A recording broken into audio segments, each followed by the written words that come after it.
The topic is the role of religion in public life, and we're talking to Dr. Baldwin from Vanderbilt University. And of course, Dr. Baldwin, before we ended our first segment, we promised that we'd give you an opportunity to talk about the expansion of religion in public life, and let us do that now. The point I tried to make before the break, of course, is to sort of give some historic background on this whole issue. Because one of the, many of the questions that confronted the founding fathers, of course, had to do with the role of religion in public life. Should religion have a role in government decision-making? Should morality have a role in democratic lawmaking? These are the kinds of questions that were raised at that time. Interestingly enough, during the civil rights movement, many of the same kinds of questions were raised. As Dr. King, Martin Luther King Jr. and others put religion to the service of their struggle for equal rights and economic justice and peace. Should religion be involved in that kind of movement? The civil rights movement. Yeah, should it be involved in the civil rights movement?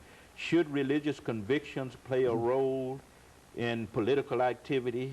These are kinds of questions that Dr. King confronted. And interestingly enough, he was able to combine moral religious convictions with political activity as he put the church at the center of the civil rights movement.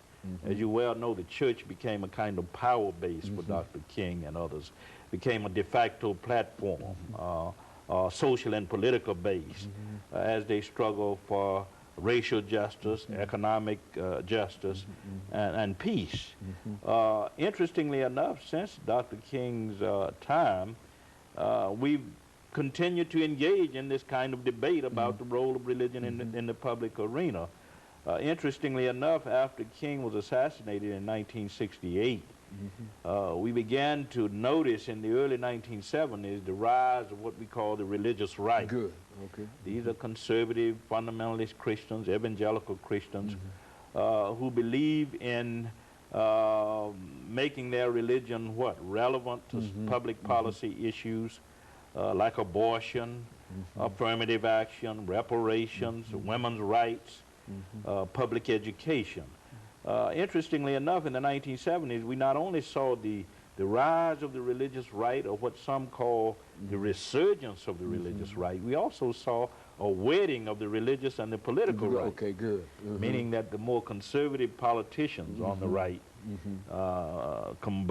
merged with religious right people to pursue a kind of conservative agenda. And interestingly enough, Dr. King was looked upon as a kind of model by people like Jerry Falwell, who founded the Moral Majority in 1979, those Christian evangelicals who founded the Religious Roundtable in 1980, Pat Robertson, Jerry Falwell, James Robinson, all of those who were connected with what we call televangelism or the electronic church, began to pursue a different kind of agenda.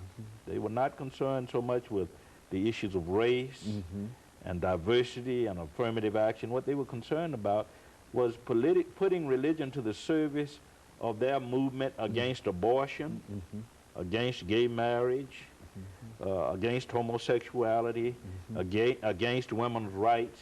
So I see a difference between what Dr. King was trying to do and what we see in more recent times with those who are part of the religious right. Dr. King used religion to empower people, to extend the rights of people, civil rights, basic constitutional rights, the right to vote, the right to hold public office. But what we've seen since Dr. King's death with the religious right, who also employ religion in their public debates and in their efforts and speak Dr. King's name. Yes, yes, who use Dr. King as a model. In fact, Jerry Falwell has often said that we need to resort to the kind of tactics, civil disobedience tactics that Dr. King employed in order to make our point about abortion and pornography and affirmative action and women's rights and gay rights and those kinds of issues. But what I see, what I've seen since Dr. King's death, of course, is what I call the public perversion of religion. That is, religion is used to disempower people as opposed to empowering them, as Dr. King did. And by the word disempowering for me means, of course, that they are using religion to limit the rights of people, to challenge the civil liberties of people. For an example, if we can put our religion to the service of the anti-abortion movement, it means that women won't have the right to make decisions about, you know, abortion, about their own life, as they do. Yes, that women won't have the final decisions about what role they should play in public life, in the church, in ministry. That's disempowerment. Exactly. And I think Dr. King was concerned about employing religion as a way of empowering people. And what we see today, I think, on a large scale, is that religion is being used to disempower people. You know, one of the things I think you mentioned earlier, you talked about what you call the mega church. What is this organization? Well, the mega church phenomenon has developed over the last half century. Certainly, when we speak of the mega church, we're talking about those churches, some scholars would say, that consist of 5,000 or more members. We know about Eddie Long's church in Georgia. We know about Paul Morton's church. We know about Creflo Dollar. We know about T.D. Jakes. These are known as mega church pastors and also televangelists. These churches, interestingly enough, are a new and emerging phenomenon in black religious life. And they have not only the numbers, 10, 15, 20,000 members, they also have the personnel, they have the resources, they have the connections, and they are run pretty much like corporations that hew to a strict biblical line. And interestingly enough, the question being raised today by many of us who are church historians or theologians is, what role will the mega church phenomenon, what role will the mega churches play in addressing public policy matters and in public life generally?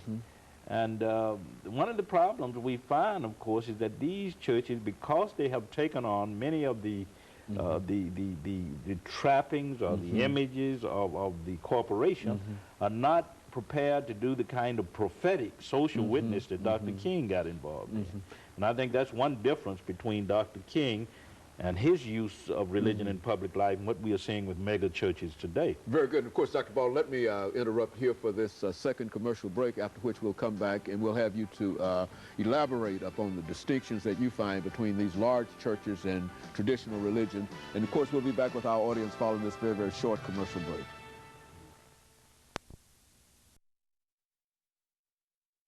The topic is the